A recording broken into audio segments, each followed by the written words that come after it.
bismillaahi raxmaani raxiim kulanti wacan uunaysan daawadayaal halkan waa golaha meediya qodobada wararkeena ugu dooroona waxaa ka mid noqonaya masar oo saldhig militari ka codsatay somalilan iyo xogta kulankii madaxtooyada hargeysa safiirka midowda yurub ee somalilan oo la kulmay guddiga doorashooyinka somalilan taiwan oo deeq waxbarasho siinaysa ardayda reer somalilan ra-iisul wasaarihii hore ee soomaaliya oo asqara loogu sameeyey magaalada garoobe ee xarunta maamulka puntland wasaaradda caafimaadka soomaaliya oo digniin soo saartay gudoomiyaha guddiga doorashooyinka ku-meelgaarka qaranka xaleema ismaaciil ibraahim xaleemiyarey oo gaartay magaalada dhuusamareeb xarunta maamulka galmudug dibaddana waxaad ku daawan doontaan masar oo jawaab degdeg ah ka dalbatay itoobiya kadib tallaabo ay qaaday dowladda itoobiya qodobadaas ayaa daawan doontaan u diyaargarooba qodobadaas oo intaas ka faahfaahsan waxaad ka codsanaynaa in channelkeena aad subscribe inoo saartaan si aad ula socotaan xogaha iyo wararkaynu soo gelino aynu ku bilaabno safiirka midowda yurub ee soomaaliya ayaa la kulmay guddiga doorashooyinka somalilan safiirka midowda yurub ee soomaaliya ambasador nicholas berlanga oo ku sugan magaalada hargeysa ee xarunta maamulka somalilan ayaa kulan gaara waxa uu la yeeshay xubnaha guddiga doorashooyinka somalilan kulanka ayaa waxay ugu wada hadleen labada dhinac qabsoomida doorashooyinka isku lamaan ee golaha wakiilada iyo golayaasha deegaanka ee maamulka somalilan safiirka midowda yurub ee soomaaliya ayaa ballanqaaday in xubnaha guddiga uu ku taageeri doono sidoo kalena uu kala shaqayn doono sidii ay u guulaysan lahaayeen doorashooyinka maalmo ka hor ayaa xisbiyada somalilan ee mucaaradka ah iyo kantalada haya ee kulmiye ee hogaamiye madaxweynaha maamulkaasi muuse biixi cabdi ayaa waxay heshiis ka gaareen arrimaha doorashooyinka oo dhowrkii bilood ee lasoo dhaafay isku khilaafsanaayeen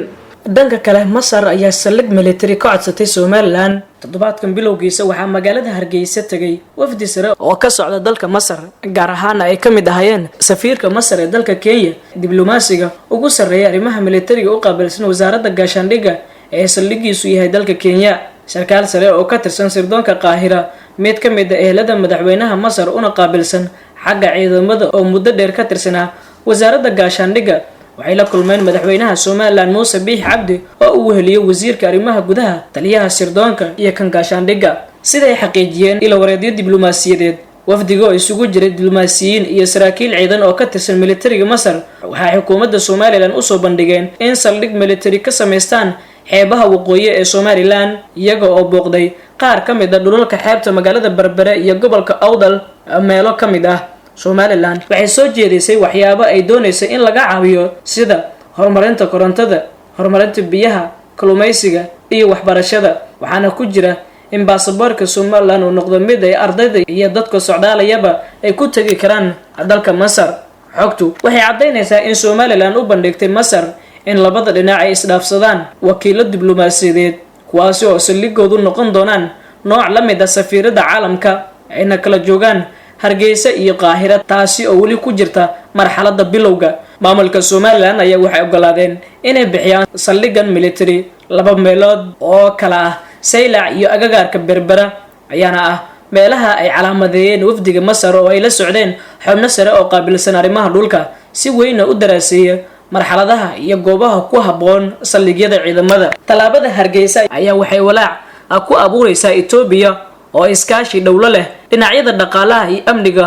islamarkaana ay wada leeyihiin maamulka somalilan waxayna itoobiya saamey sare ku leedahay dib u dhiska dekada magaalada berbere iyo sidaas oo kale jidka isku xidha wajaale iyo berbere iyada oo sidoo kale labada dhinac uu ka dhexeeyo iskaashi dhaqaale oo xoog badan masar waxay ishayaan itoobiya oo khilaafkoodu gaaray kii ugu sarreeyay waxayna doonaysaa saldhig ciidan oo haddii awood laysku adeegsado ay ka weerarto addis ababa laakiin taasi way ku adag tahay somalilan inkastoo ay wax kasta hargeysa dhaafsan doonto inay hesho xiriirka dal weyn oo muhiim ka ah dunida iskuna xiraya afrika iyo dunida kale dhanka kalena maamulka taiwan ayaa waxay sheegeen in deeq waxbarasho ay siinayaan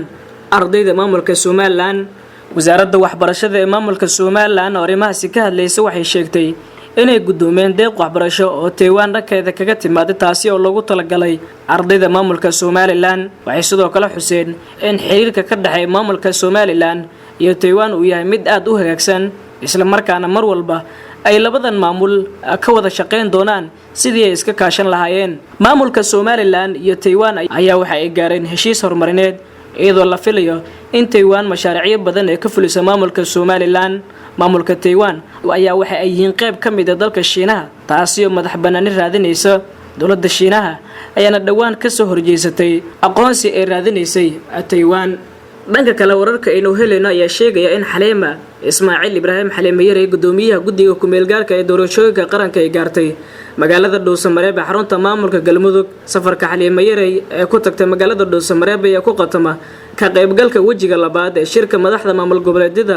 dalka ka jira ugu furmi doona magaalada Dhuusamareeb. dhawaan ay ahayd markii magaalada Dhuusamareeb uu gaaray Xasan Cali Kheyre ra'iisul wasaaraha xukuumadda federaalka ee Soomaaliya si isna shirkaasi ugu qayb galo. Xaleema Yare ayaa hore waxay u shaacisay in dalka doorasho qof iyo cod ay ka dhacayso haddii la siiyo guddigeeda muddo 13 bilood ah, waxaana tan iyo markii uu hadalkaasi soo baxay aad la iskula dhaxmariyay in madaxweynaha jamhuuriyadda federaalka Soomaaliya suurtagal ay noqon karto in muddo kordhin loo sameeyo maadaama guddigeeba howlahoodii wax badani ka dhiman yihiin. Xaleema Yare ayaa la filayaa in wajiga labaad ee shirka ka sheegto waxyaabaha qabsoomay iyo sida ay wax u rabaan in ay u dhacdo doorashada isla markaana guddigeeda ka go'an.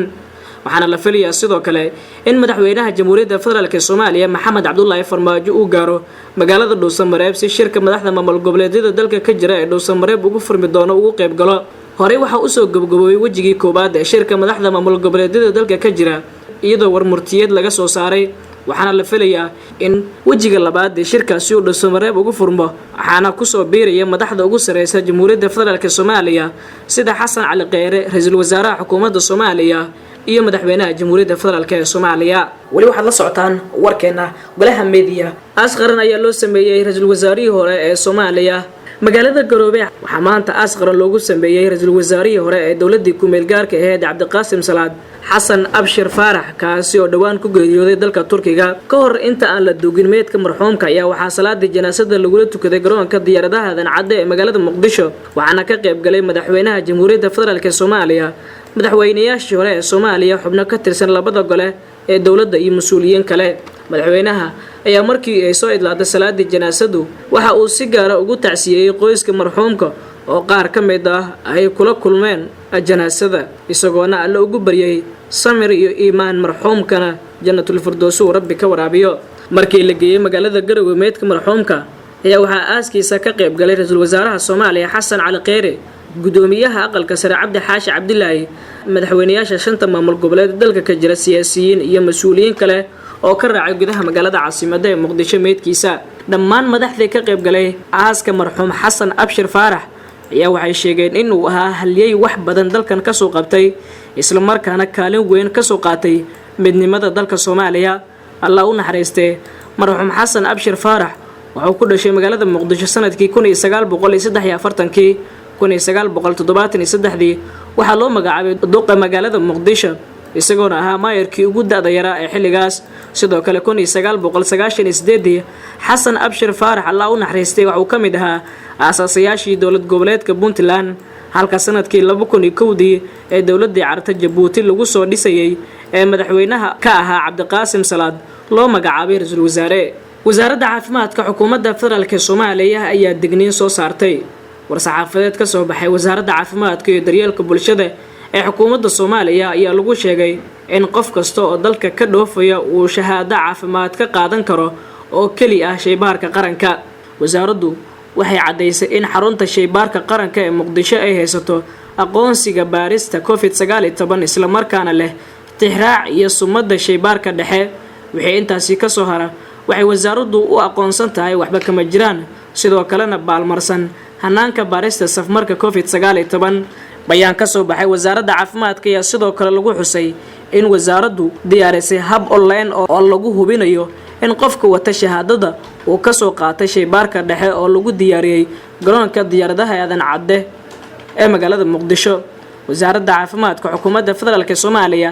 ayaa sheegtay in dadka doonaya in shahaadadaas in ay qaataan ay tagi karaan xarumaha baarista oo ku kala yaala isbitaalada Martini iyo Banaadir ee magaalada Muqdisho. warkan ka soo baxay wasaaradda caafimaadka ee xukuumadda federaalka Soomaaliya ayaa ku soo aadaya xilli sida la sheegayo cudurka COVID-19 dalka oo ka sii dhamaanayo iyadoo isku socodka iyo isdhexgalka bulshada si toos ah u soo hagaageen. ugu dambeyntiina Masar ayaa jawaab degdeg ah ka dalbatay Itoobiya kadib tallaabo ay dhawaan qaaday. dowladda Masar ayaa jawaab degdeg ah ka dalbatay in ay bixiso dowladda Itoobiya xilli ay soo bixiyso in ay bilowdo buuxinta biyo xiraanka ay ku muransan yihiin labadaasi dal. Masar ayaa Itoobiya ka dalbatay caddayn ku aadan bilowga biyo xireenka webiga Niilka iyadoo aan weli heshiis rasmi ah laga gaarin arrintaasi, isla markaana ay kulamadii u dambeeyay ku soo dhamaadeen fashil iyo isafgaranwaa. Dalabka dowladda Masar ayaa noqonaya falcelintii ugu horeysay ay ka bixiso hadal uu maalinnimadii shalay ahayd sheegay wasiirka biyaha Itoobiya inay bilowday buuxinta biyo xireenkaasi kaasi oo ka soo baxay wasaaradda arrimaha dibadda ee dalka Masar. Dhismaha biyo xireenka ayaa wada socda ayuu yiri khudbad telefishinka laga sii daayay, isla markaana uu sheegay wasiirka biyaha ee Itoobiya waxa uu intaasi hadalkiisa ku daray buuxinta biyo xireenka uma baahna in lala sugo dhamaystirka biyo xireenka, taasi oo si weyn ugu biyo diidan tahay dowladda Masar. Hadalka wasiirka Itoobiya ayaa ku soo aadaya xilli uu gabi ahaanba burburay wada hadallada saddex geesoodka ah ee ku saabsanaa xiisada ka taagan webiga Niil ee buluuga. Geesta kale dowladda Suudaan ayaa iyaduna qoraal ay soo saartay ku sheegtay inay hoos u dhaceen biyihii ugu imaan jiray webiga, taasi oo ay maalinkiiba hoos ugu dhacayaan 90 milyan oo cubic meter ah. Xiisada ka taagan webiga Niil ayaa u muuqata in ay ka sii dareyso kadib buuxintii biyo xireenka ee shaacisay Itoobiya, taasi oo walwalba aan ku ah Masar iyo Suudaan oo ka cabsi qaba inuu hoos u dhaco biyaha ay dalalkoodu helaan, isla markaana ay ka helaan webigaasi. guud ahaan halkan ayaa kusoo gabagabeynayaa warkii daawadayaal aad kala socoteen golaha media. waad ku mahadsantihiin daawashadiina wacan. waxaan idinka codsanayaa in aad share inoo soo yidhahdaan, sidoo kalena channelkeena subscribe seerataan si aad ula socotaan xogaha iyo wararka xaqiiqda ku saleysan aynu soo gelino channelka golaha media. sidoo kale aragtidiina ayaad qaybta commentiga inoo dhigi kartaan. siina share gareeya. nabadgelyo.